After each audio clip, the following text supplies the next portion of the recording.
শিৱসাগৰ সমষ্টি, শিৱসাগৰ জিলা, চৰাইদেউ জিলা আৰু যোৰহাট জিলা ভয়াৱহ বানপানী হৈছে। আনপ্ৰেচিডেণ্টেড, এনেকুৱা ধৰণৰ অভূতপূৰ্ব বানপানী কেতিয়াও জীৱনতেই হোৱা নাছিলে। মোৰ জীৱনকালত মই যিখন গাঁৱত জন্ম হৈছিলোঁ সেইখন গাঁৱত কেতিয়াও বানপানী দেখা নাছিলোঁ। মোৰ মা আৰু দেউতায়ো কেতিয়াও বানপানী হৈছে বুলি কোৱা নাছিলে। কেৱল 1950 চনৰ ভূমিকম্পৰ সময়ত বানপানী হৈছিলে বুলি কৈছিলে। এই প্ৰথমবাৰৰ কাৰণে আমাৰ যোৰহাট জিলা, গোলাঘাট জিলা, শিৱসাগৰ জিলা আৰু চৰাইদেউ জিলাত আটাইতকৈ ভয়াৱহ বানপানী হৈছে। মোৰ শিৱসাগৰ সমষ্টিৰ মথাউৰি ভাগিছে, জাঁজি নৈৰ মথাউৰি ভাগিছে দুটা ঠাইত। সেইটো এটা ডাঙৰ কথা। দিখৌ নৈ কেইবাটাও ঠাইত পানীটোত আমাৰ মথাউৰিটো ডুব গৈছে, অভাৰটপিং হৈছে, ওপৰেদি পানী গুচি গৈছে আৰু হাজাৰ হাজাৰ মানুহৰ ঘৰ দুৱাৰ বাৰী চব ধ্বংস হৈ গৈছে।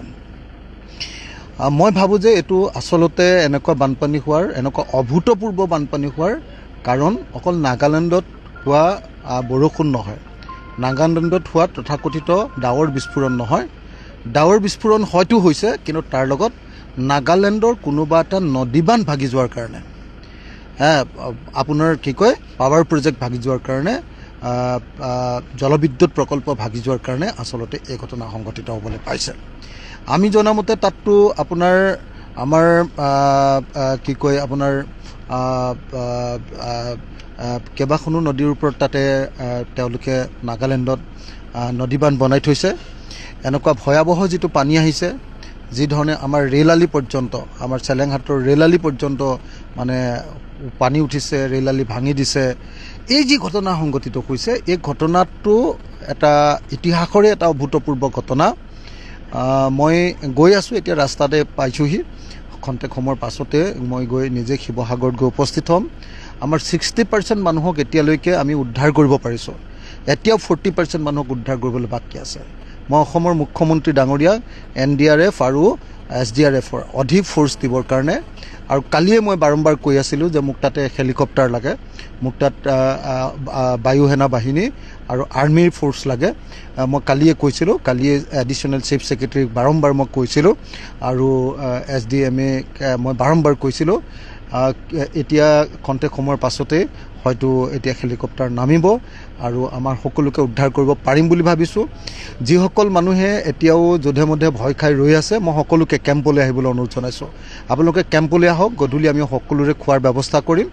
মোৰ নাম্বাৰ 8822424271।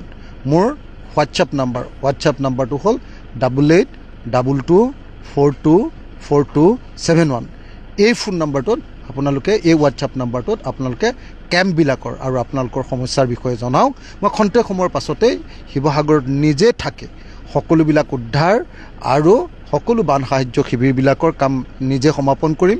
ইতিমধ্যে স্বাস্থ্যমন্ত্ৰী অশোক সিংঘাল ডাঙৰীয়াই মোৰ লগত কথা পাতিছে আৰু তেখেতে মোক কথা দিছে যে আমাৰ সমষ্টিত যিমান তেখেতে ডাক্তৰ পঠিয়াব লাগে, কেম্প বহুৱাব লাগে, সকলো ডাক্তৰ আৰু কেম্পৰ ব্যৱস্থা, স্বাস্থ্য শিবিৰৰ ব্যৱস্থা কৰি দিব। গতিকে মই আশা কৰিম কেশৱ মহন্ত ডাঙৰীয়াও নিশ্চয় আহিব, তেখেত ডিজাষ্টাৰ মেনেজমেণ্ট ডিপাৰ্টমেণ্টৰ মন্ত্ৰী।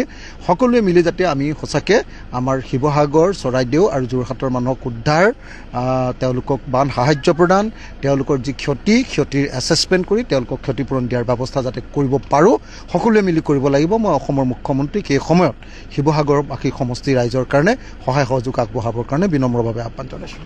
Thank U.